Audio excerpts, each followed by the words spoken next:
Hello friends, आपके अपने YouTube channel में आपका स्वागत है। आज हम Bihar board 10th class social science के हिस्ट्री के फर्स्ट चैप्टर के ऑब्जेक्टिव प्रश्नों को देखेंगे। यह वीडियो जो है बिहार बोर्ड के 10th क्लास के जो आगामी परीक्षा होने वाली है उसके लिए बहुत महत्वपूर्ण होगा। साथ ही साथ जो TRE 4 के जो तैयारी कर रहे हैं उसके 9th-10th का जो पेपर होता है TRE 4 में, उसके लिए भी महत्वपूर्ण होगा। ये हिस्ट्री का एक चैप्टर है, फर्स्ट चैप्टर 9th ये 10th क्लास का है। तो ये पहला जो चैप्टर है यूरोप में राष्ट्रवाद यानी कि the rise of nationalism in Europe. ठीक, थोड़ा सा हम इसमें पहले शॉर्ट नोट्स देखेंगे, उसके बाद हम इस ऑब्जेक्टिव प्रश्नों को देखेंगे। चलिए शुरू करते हैं। क्या है कि पहले हम यूरोप में राष्ट्रवाद देख लेते हैं, तो उसकी भूमिका देखिए क्या है। 19वीं सदी में यूरोप में राष्ट्रवाद की एक नई राजनीति सोच के रूप में उभरा। यानी 19वीं सदी में राष्ट्रवाद क्या है, एक नई सोच के रूप में उभरा। और क्या हुआ, राष्ट्रवाद का जो अर्थ है ये लोगों को अपनी भाषा, संस्कृति, इतिहास और परंपराओं के आधार पर एकता, स्वतंत्र राष्ट्र बनाने की भावना है। राष्ट्रवाद क्या है, लोगों में जो अपनी भाषा, संस्कृति, इतिहास और परंपराओं के आधार पर एकता और स्वतंत्रता बनाए रखने की एक तरह की भावना है। इस समय यूरोप में कई छोटे छोटे राज्य और साम्राज्य थे जब ये राष्ट्रवाद का भावना उभर रहा था। लोग विदेशी शासकों और सामंती व्यवस्था से असंतुष्ट थे, इसीलिए क्या हुआ, यूरोप में राष्ट्रवाद जागृत हुआ। दूसरा एक कारण है फ्रांसीसी क्रांति जो 1789 में हुआ। और राष्ट्रवाद की नींव जो फ्रांसीसी क्रांति ने रखी। फ्रांसीसी क्रांति कब हुआ, 1789 में। ठीक है, इस क्रांति का जो मुख्य आदर्श थे, ये आदर्श कौन कौन थे, ये था स्वतंत्रता, समानता और बंधुत्व। तीन जो आदर्श थे फ्रांसीसी क्रांति के, ये थे। ये सबसे इम्पोर्टेंट क्वेश्चन है। तीन इसका पूछता है कि जो तीन, स्वतंत्रता, समानता और बंधुत्व, ये कहाँ से लिया गया था। तो ये फ्रांसीसी क्रांति का आदर्श वाक्य है। क्रांति के बाद फ्रांस गणराज्य बना और सामंती विशेषाधिकार समाप्त हुए। यानी क्रांति जब हुआ तो फ्रांस क्या हो गया, गणराज्य बन गया और सामंती जो है विशेषाधिकार समाप्त हो गया, जो सामंतवाद था। गणराज्य का मतलब है कि वहाँ पे जो अब जो राज्य का जो सर्वोच्च राष्ट्रीय अध्यक्ष होगा उसका चुनाव जनता द्वारा किया जाएगा। इसमें नेपोलियन बोनापार्ट ने बाद में कई सुधार किए, जिसमें है समान कानून यानी कोड ऑफ लॉ, यानी क्या होगा, सब पे नियम कानून समान रहेगा। मीट्रिक प्रणाली, इस मौद्रिक प्रणाली है शायद, तो मौद्रिक प्रणाली लागू किया गया, यानी कि रुपये से लेन देन की जो व्यवस्थाएं थी उस प्रणाली को। फिर समान कर व्यवस्था कर दिया गया, कर जो होगा वो सामान्य रहेगा, यानी सबके लिए समान होगा। इसमें नेपोलियन और राष्ट्रवाद की बात करें तो नेपोलियन ने यूरोप में कई देशों पर कब्जा कर फ्रांस के कानून लागू किए। नेपोलियन क्या किया, यूरोप के कई देशों में कब्जा कर लिया और फ्रांस के कानून को उस पर लागू कर दिया। लेकिन लोग फ्रांसीसी शासन से असंतुष्ट भी थे, यानी कि फ्रांसीसी शासन से लोग क्या थे, असंतुष्ट थे। धीरे धीरे नेपोलियन के विरुद्ध राष्ट्रीय आंदोलन खड़े होने लगे और बाद में नेपोलियन के विरुद्ध भी क्या होने लगा, आंदोलन खड़ा होने लगा। नेक्स्ट है वियना कांग्रेस जो 1815 में हुआ। नेपोलियन की हार के बाद 1815 में वियना कांग्रेस हुई। इसमें यूरोप के शासकों ने पुरानी व्यवस्था बहाल करने का प्रयास किया। जब वियना कांग्रेस हुआ उसके बाद यूरोप के जितने शासक थे उन्होंने पुरानी व्यवस्था, जो सामंतवादी व्यवस्था, उसको बहाल करने का प्रयास किया। इसका नेतृत्व ऑस्ट्रिया के मेटरनिख ने किया, यानी मेटरनिख नामक शासक जो ऑस्ट्रिया का था उन्होंने किया। इसका परिणाम हुआ कि राजाओं को फिर से सत्ता मिली, यानी कि राजा फिर से सत्ता में हासिल कर लिए। उदारवाद और राष्ट्रवाद को दबाने की कोशिश की गई, यानी उदारवाद को और राष्ट्रवाद को क्या किया गया, दबाने का कोशिश किया गया। ठीक, फिर अब देख लिए उदारवाद और राष्ट्रवाद। उदारवाद का अर्थ होता है व्यक्तिगत स्वतंत्रता, समान कानून और लोकतांत्रिक शासन। यानी सीधा मतलब उदारवाद का कि व्यक्ति स्वतंत्र रहेगा, सामान्य कानून सब पे लागू होगा और शासन जो होगा, शासन वो लोकतांत्रिक होगा। दूसरा इसमें मध्यम वर्ग हो गए, जो मध्यम वर्ग में हो गए व्यापारी, बुद्धिजीवी, वकील वगैरह ने राष्ट्रवाद का क्या किया, समर्थन किया। वे चाहते थे एक संविधान, समान बाजार और राष्ट्र राज्य की स्थापना। माने जो ये लोग थे वो चाहते थे कि एक संविधान हो और समान बाजार हो, यानी सबके लिए समान हो, राष्ट्र राज्य नेशन स्टेट की स्थापना की बात की। फिर रोमांटिका और संस्कृति की भूमिका। इसमें क्या है कि साहित्य, कला और संगीत ने राष्ट्रवाद फैलने में काफ़ी बड़ी भूमिका निभाई। इन साहित्य, कला और संगीत राष्ट्रवाद को फैलाने में क्या किया, बहुत बड़ा भूमिका निभाया। कवि, लेखक और कलाकारों ने लोगों में देशभक्ति और एकता की भावना जगाई। जितने कवि हैं, लेखक हैं, कलाकार अपने माध्यम से, अपने कविता से, लेख से और अपने कलाओं से क्या किया, देशभक्ति की और एकता की भावना जगाई। जैसे उदाहरण देखिए, पोलैंड के कवि किरांस्की और इटली के मेजनी द्वारा ये सब चीज़ें किया गया। 1830 और 1848 की जो क्रांतियाँ है, जो कई जगह विद्रोह हुए, जिसमें बेल्जियम ने नीदरलैंड से स्वतंत्रता प्राप्त कर ली 1830 में, ठीक। फिर 1848 में यूरोप के कई हिस्से में बड़े पैमाने पर क्रांतियाँ हुई, जिसमें मजदूर, किसान, मध्यम वर्ग जो थे वो राजाओं के खिलाफ क्या होने, उठ खड़े हुए और क्रांति करने लगे। जर्मनी और इटली में एकीकरण की मांग तेज होने लगी और इसके बाद यूरोप के जो कुछ देश है उसका एकीकरण का मार्ग प्रशस्त हुआ। जिसमें जर्मनी का एकीकरण देखिए, जर्मनी पहले कई छोटे छोटे राज्यों में बटा हुआ था। इस एकीकरण में प्रशा की बड़ी भूमिका रही, जिसको पर्सिया बोला जाता है। इसके नेता जो थे बिस्मार्क, उन्होंने लौह और रक्त की नीति अपनाई, ठीक। लौह और रक्त की नीति अपनाई गई। क्वेश्चन पूछता है कि लौह और रक्त की नीति किसके द्वारा अपनाई गई, तो बिस्मार्क द्वारा। फिर 1871 में जर्मनी का एकीकरण हुआ और विलियम प्रथम सम्राट बन गया। 1871 में जर्मनी के एकीकरण के बाद विलियम वन सम्राट बन गया। अब एक इटली का एकीकरण की बात करें तो इटली भी कई छोटे राज्यों में बटा था। इसके एकीकरण में 3 नेताओं की महत्वपूर्ण भूमिका रही, जैसे मेजनी है, काउंट काबूर हो गए, गरिबाल्डी हो गए। तो मेजनी जो यंग इटली आंदोलन के संस्थापक थे, कैबूर जो दो थे वो प्रधानमंत्री, जिसने कूटनीति से एकीकरण को आगे बढ़ाया, ठीक। गरिबाल्डी जो थे रेड शर्ट सेना के नेता थे, जिन्होंने दक्षिणी इटली को जोड़ा और इटली के एकीकरण में सहयोग किया। 1861 में विक्टर एमेनुअल द्वितीय इटली का राजा बना, ठीक है। नेक्स्ट है बाल्कन राष्ट्रवाद और प्रथम विश्व युद्ध।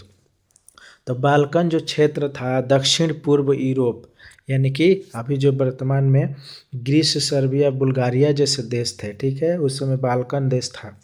ये देश ऑटोमन साम्राज्य के अधीन थे। ऑटोमन साम्राज्य मैंने कहने का मतलब तुर्की के। यह राष्ट्र के कारण विद्रोह हुए और धीरे धीरे स्वतंत्र बन गए, ये स्वतंत्र राष्ट्र बन गए।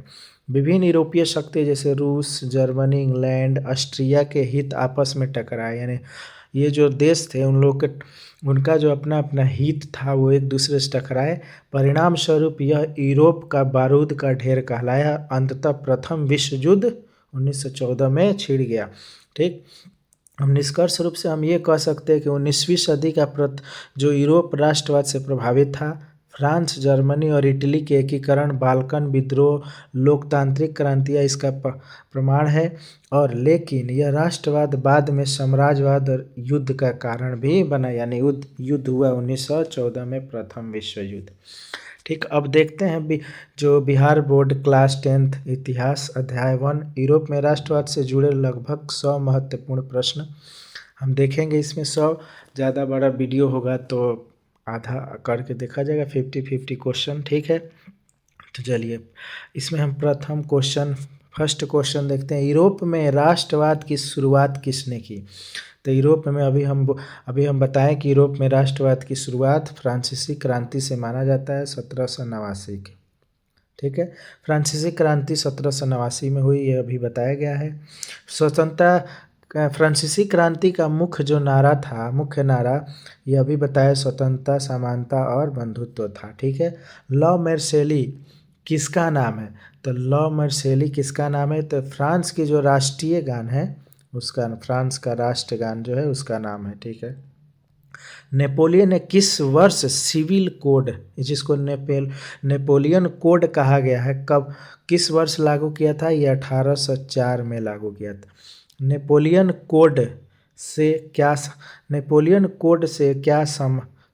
नेपोलियन कोड से क्या समाप्त किया गया था, यानी नेपोलियन जो कोड है उसमें से क्या समाप्त कर दिया गया, तो ये समाप्त किया गया सामंती विशेषाधिकार, यानी सामंत लोगों का जो विशेषाधिकार है, वो सामंती थे, उनका विशेषाधिकार को समाप्त कर दिया। 1815 में किस युद्ध के बाद नेपोलियन को हराया गया था, तो 1800 जो विश्व युद्ध हुआ उसमें किसमें हराया गया था, तो ये वाटरलू के युद्ध में नेपोलियन को हरा दिया गया था। वियना कांग्रेस कब हुई थी, तो अभी हम बताएं वियना कांग्रेस कब हुई थी, 1815 में। ठीक है,